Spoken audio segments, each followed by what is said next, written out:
За би тайлангийн форматтай холбоотой хэдэн зүйлийг тодруулах биш. Тайлантай холбоотой нэг зүйл тодруулах гэсэн. Комиссийн гишүүний зөвлөмжийн хариу ирүүлээгүй байгууллага албан тушаалт ингээ хүснэгтдэр одоо энэ гендрийн асуудлаар болон хүний эрхийн асуудлаар боловсролын сайд ихтэй сургуулиуд руу санал явуулсан гэж байгаа. Тэгээд хариу ирүүлсэн гэдэг мэдээлүүд байгаа байхгүй юу? 8 байгууллагаас 4 нь хариу ирүүлсэн, 4 нь ирүүлээгүй. Боловсролын яамны 8-аас 4 нь ирүүлээгүй. Тэгэхээр энэ хариу ирүүлсэн гэдгийн цаана яг юу байгаа юм бэ? Бид нар энэ гендрийн асуудал, хүний эрхийн асуудлыг хичээлийн хөтөлбөртөө оруулсан гэдэг байгаа мó, оруулаагүй гэдэг байгаа мó, оруулах боломжгүй гэдэг юм уу? Энэ хүснэгт энэ 4 5 дээр байгаа тайлангуудыг харахаар ерөөсөө тийм байхгүй. За хугацаа хэтрүүлсэн гэдэг дээр хугацаа хэтрүүлээд тэгээ юу гэсэн болоо гэдгийг мэдээлэл авч чадахгүй байна л да. Тийм болохоор тодруулахыг хүсэж байгаа. За дараагийнх дээр нь ер нь энэ хүний эрхийн комиссоос жишээлбэл шаардлага зөвлөмжүүдийг гаргадаг байна л да. За гаргаад хяналт шалгалтын хүрээнд гомдлын мөрөөр, мэдээллийн мөрөөр, дүн шинжилгээний мөрөөр шаардлага зөвлөмж хөрвүүлдэг гэж байгаа. Гэхдээ тэр шаардлага зөвлөмжийн дагуу хэдэн яг хэрэгжиж ажил хэрэг болсон юм бэ гэдэг мэдээлэл нь энэ тайлангаас би бас олж харахгүй байгаа учраас дэлгэрэнгүй тайлбарыг авах хүсэлтэй байна. За 3 дугаарт нь сүнжит дарга туран илтгэлтэй хүртээмжийн асуудлыг нэлээд анхаарч хүртээмж төр нэлээд зөвлөмжүүд өгсөн гэж байгаа. Би засгийн Монгол Улсын хүний эрхийн үндэсний комиссаас Монгол Улсын их хурлаар шийдвэр гаргуулахаар өгч буй санал дотор хүртээмжтэй холбоотой тухайлсан зүйл заалт бас тодруулж бас харсангүй. Тэгэхээр энийг яг аль хэсэгт нь тэр хүртээмжтэй холбоотой асуудлыг дурдсан бэ гэдгийг бас тодруулъя.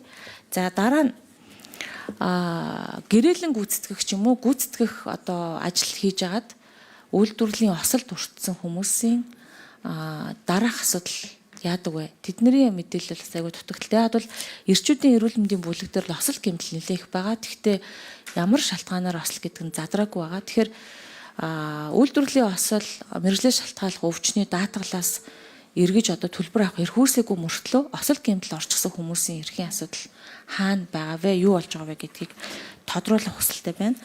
За дараа нь амиа оролтын асуудал эрчүүд дээр нэлээд өндөр байна. Ер нь эрчүүдийн бүлгийг харахаар эмэгтэйчүүдээс угаасаа дандаа одоо 2 дахин 3 дахин пунктээр өндөр байгаа. Тэгэхээр амиа хорлолтын дараах шалтгаануудаар ер нь дүн шинжилгээ хийсэн тайлан манад байна уу?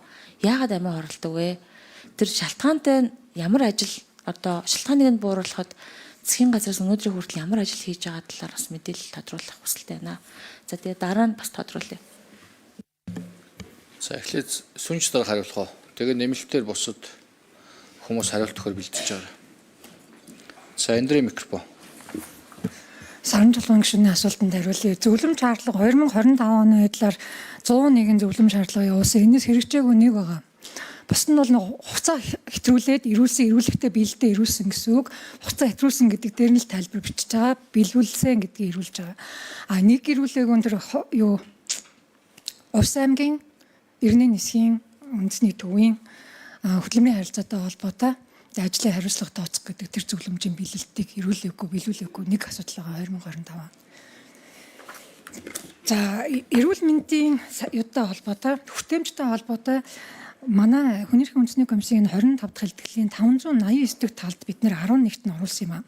Эрүүл мэндийн байгууллагын орчны хүртээмж, үйлчлэгээний хүртээмж, мэдээллийн хүртээмжийг ингээд сайжруулаач гэдэг гурвуулын томьёосон.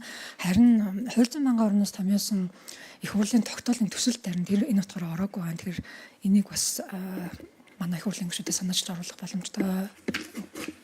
За эрчүүдийн эрүүл мэндийн асуудлаар мөнгөцөл гишүүн тайлбар өгье.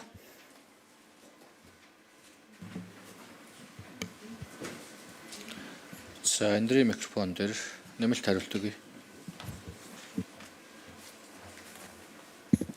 За дээрээ сайн байцгаана уу. За эрэгтэйчүүдийн эрүүл мэндийн хувьд бол анхаарал татж байгаа асуудал нь бол яхаа аргагүй амиа оролтын асуудал. Амиа оролт бол эрэгтэйчүүдийн нас баралтын шалтгааны одоо 3 дахь шалтгаан болоод байгаа хэдий ч өнөө хүртэл одоо энэ амиа хорлолтоос үржилтэн сэргийлэх төлөвлөгөө Монгол улсад байхгүй байна. Тэгээ ялангуяа амиа хорлолтын асуудлыг ингээд судалсан яг хөө судалгаа бол байгаа. Эрүүл мэндийн хөгжлийн төвөөс бидэнд одоо ирүүлсэн мэдээлэлээс харахад бол шалтгаан нь бол эдийн засгийн асуудал ялангуяа ажилгүйд одоо өөр зээллээс болдог. За нийгмийн орчинтой холбоотой сүүлийн үед бол энэ цахим орчны бас дарамт хүчирхийлэл, энэ дээрхлэлтийн асуудал, нэр төр талцдаг асуудал, за энэ гэр бүлийн нөхцөл байдлын асуудал, за гэр бүлийн орчиндх хүчирхийлэл, гэр бүлийн таагүй харилцаа, за сэтгцийн бусад асуудлаас гэсэн ийм одоо амиа хорлолтын шалтгааныг бол илрүүлсэн байгаа. Тэгэхээр ер нь бол энэ ялангуяа амиа хорлолтын асуудлаар бол 35-аас 44 насны эрэгтэйчүүдийн тунд бол хамгийн өндөр байгаад байгаа. Тэгээд хүүхдийн дунд амиа хорлох эрсдэл бол 10 хүртэлх энэ наснаас нь эхэлж байгаа нь бол бас бидний ирээдүйд бас тохио өгч байна гэж бол харж байна. Гэвч одоо энэ сэтгцийн эрүүл мэнд болон энэ ер нь энэ бүх төрлийн бас эрэгтэйчүүдэд амиа орлоход бас хүрэж байгаа асуудлууд энэ дондох эмхэгийн энэ тусламж үйлчилгээ бол Монгол улсад бас хангалтгүй. Энэ чиглэлээр одоо эмчнэр бол одоо нийт эмч нарын одоо 1% ч хүрэхгүй ийм одоо байна. Тэгэхээр бол энэ амиа хорлолтоос урьдчилан сэргийлэх энэ төлөвлөгөөг яаралтай батлах. Тэгээ энэ сэтгэл зүйч нийгмийн ажилтан донтох эмгийг даван туулагчдыг энэ сэргээн засах тусламж үйлчилгээний одоо зөвлөгчөөр нь бэлтгэж ажилуулах ялангуяа энэ аймаг сумдад энэ нийгэм хамт олон түшгэлсэн сэтгцийн эрүүл мэндийн одоо үйлчилгээг хөгжүүлэх шаардлагатай байна гэж төлсөн байгаа. Баярлалаа. За санамжлан гишүүн тодруулъя. За аль хүмүүс нь хариулах юм болоо сайн мэдэхгүй байна. Ямар ч гэсэн одоо энэ осол гэмтэлд орчихсон байгаа хүмүүс дээр дараагийн асуудал нь яаж байгаа вэ гэдгийг асуух гэдэг байхгүй. Цочмогдсон үеийн сэргээн засалтын асуудал дээр манайх юу хийж байгаа вэ? Яг л хүн нэг удаа бэртэж гэмтээд нэг удаа өвдөхөр хоёр дахь удаага гэмтэх бэртэх эрсдэл нь угаасаа өндөр байдаг. Тэгэхээр энэ дээр би хариулт авмаар байгаа. Цочмогдсон үеийн хариулт. Тэ одоо сэргээн засах Эрүүл мэндийн яамнаас хариулах уу? Эрүүл мэндийн яамнаас хариулах уу?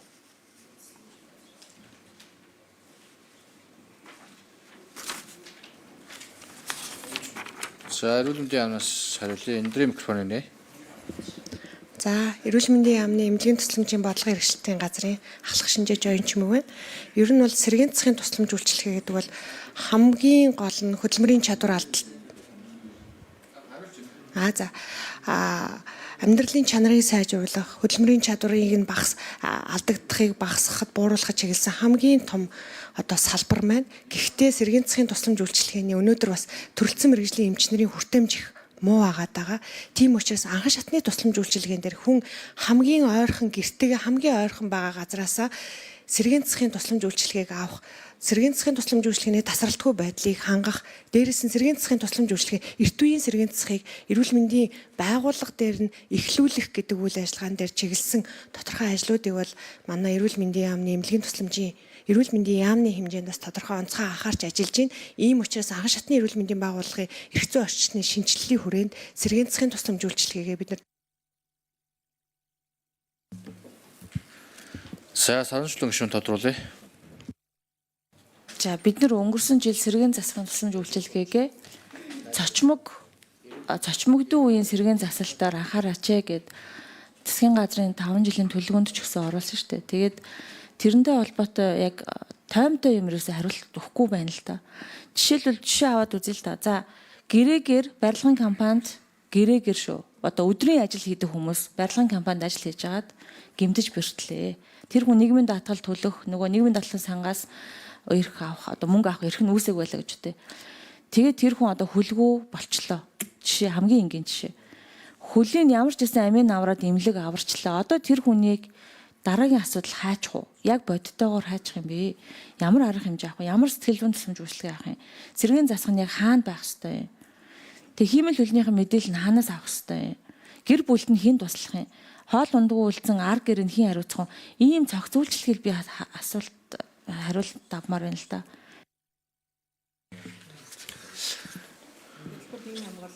За энэ асуулт гэр бүл хөдөлмөр нэг агуулгын яам бас хариулах, нэмэлтээр хариулах хэрэгтэй юм байна. Эрүүл мэндийн яамнаас хариулах бололцоотой бол энэ цэцэг сайхан дарга байна уу?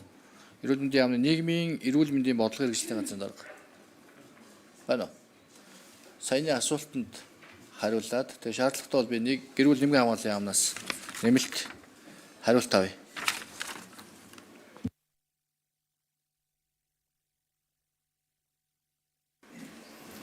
За Саранчлан гишүүний асуултанд хариулъя. За тэгэхээр энэ асуудлыг бас өмнө нь ярьж исэн. Тэгэхээр эмнэлэгт хэвтгээс өмнө болон эмнэлгээс гарсны дараах одоо тусламж үйлчилгээг хэрхэн цогцоор үзүүлэх үү гэдэг discharge планыг бол эрүүл мэндийн яамнаас бол боловсруулад явж байгаа.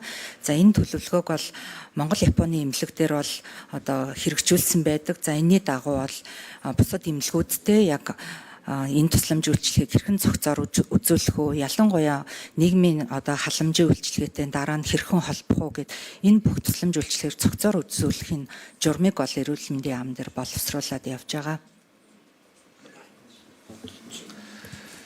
За гэр бүл хөдөлмөр нэгэн хамгааллын яамнаас утхан байлиг дараа хариулъя. Эндрийн микрофон. За Саранчлан гишүүний асуултанд хариулъя. Тэгэхээр яг энэ хөдөлмөрийн тухайн хуулийн 125 дугаар зүйл дээр ажил олгогч нь энд хариуцлага хүлээхээр заасан байдаг. Хэдийгээр яг ингээд шимтгэл төлсөн хугацаанд хангалтгүй байгаа ч гэсэн энэ хүнд бол нөхөн төлбөр олгох зохицуулалт бол хөдөлмөрийн тухай хуулийн 125-ын 1 дээр байгаа. Харин яг тухайн хүн одоо жишээ нь одоо гэмтэл бэртлээс болоод одоо жишээ нь хөлөө хуглаад ингээд тайруулсан ч юм уу ийм тохиолдол гэх юм бол нийгмийн даатгалын шимтгэл төлсөн хугацаанд хүрэхгүй бол нийгмийн халамжийн сангаас эрүүл мэндийн магадлалын зөвлөлөөр одоо хөдөлмөрийн чадвар алдалтын хувь хэмжээгээ тогтоолгож жагаад тэтгэвэр тэтгэмж авах боломж нь нээлттэй байгаа. Протез ортопедийн хувьд бас үйлдвэрийн осол мэргэжлэх шалтгаалсны өвчний улмаас протез ортопед бусад хэрэгсэл авах боломжгүй бол халамжийн сангаас авахар байгаа. Гэхдээ яг энэ сэргээн засалтын хувьд бол анхаарах асуудлууд байгаа. Энэ дээр бол нийгмийн халамжийн тухай За энэ дээр нэмэлт минутыг. Тэгэхээр яг энэ сэргээн засалтын асуудлууд дээр бол эрүүл мэндийн болон нийгмийн ингээд энэ бусад сэргээн засалтуудыг анхаарах шаардлагатай байгаа. Ийм учраас нийгмийн халамжийн тухай хуулийн шинжилсэн найруулгын төсөлтөөр яг энэ мэргэжлийн зөвлөл ажиллах тухайн хүний кейс нөхцөл байдал дээр нь үндэслээд яг ямар одоо тусгай хэрэгсэл дэмжлэг тухайн өргөд одоо шаардлагатай байхааг бол тодорхойлж энэ дагуу бас тодорхой үйлчлэгээ үзүүлэхээр бол тусгаад явж байгаамаа.